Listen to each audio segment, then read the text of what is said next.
Your trauma's huge, the impact it has on people. And what is trauma? Trauma's different. A different experience, a different act, a different episode for every person. It might have been a car accident, it might be violence, it could be a number of things. And it has an impact on people that could be lifelong, and it can colour your life and your experiences and your expectations moving forward.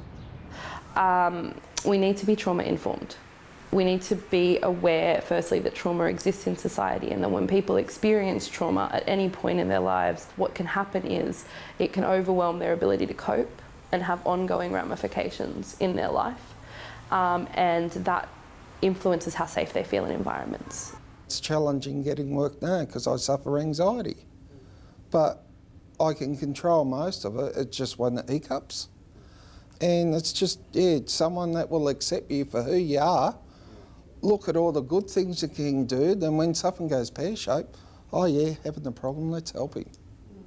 Instead of, sorry, you're fired.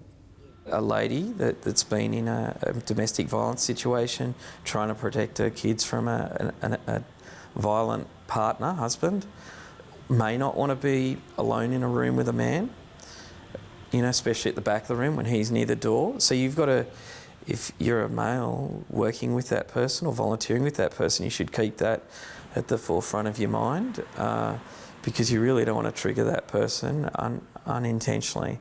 Yeah, if you're unsure, I always ask the person. Ask them, are you okay if we talk about that? And let them talk. And listen. Listen, don't cut them off. Just listen to what they're saying, because probably no one's been listening to them for a long time. If someone becomes very heightened or upset, or let's say aggressive is a word people use a lot, when they hear the word no, for example, in the case of being triggered, you might not know when they were told no at a very crucial and unsafe time in their lives. It's not the fact that you're denying them something as such, it's the fact that you're reminding them of that time when no meant something very different. So their behaviour might not seem to make sense, or might feel entitled, or why are they behaving that way? Their body is saying, you're not safe right now. This has happened and this means things are unsafe, and it's not a choice. It's a biological response to create safety for a person in a very fraught moment. If they're in a situation where where a trauma is being triggered or whatever else, get them into a safe environment that's not the triggering environment, and discuss things there. I think that's important to do. Well, if someone becomes psychologically distressed with you, I would sit with them, just be physically present. When the moment's right, I would ask them what they're needing right now to feel safer and less distressed. And then I would aim to give that to them.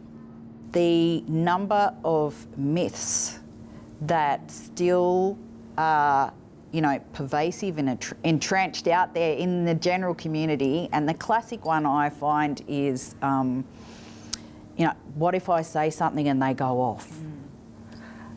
That people seem to think there is, that if I say this magic word, someone's just going to go off. That is so far from reality that it's unbelievable. Just because I have a mental health issue doesn't mean that you have to tiptoe around me. You just treat me like everyone else. Nobody's going to tell me parts of their story or parts of their life without being able to trust me. So I ask a lot of questions, but I also make sure that the people I work with know that they don't have to answer any question. As soon as you see him, you don't have to say anything, doesn't have to do anything. You're straight away relaxed, you know what he's going to do, how he's going to act, how he's going to treat you, and the kindness that he's going to give you, and you look forward to it, and it's something you'll never ever forget, not only for today, but for the rest of your life. You never ever forget these things, and it's so important. Something that'll stay like that, that's kind and caring, so beautiful. I look forward to our time together as well, what? Thanks for that, yeah.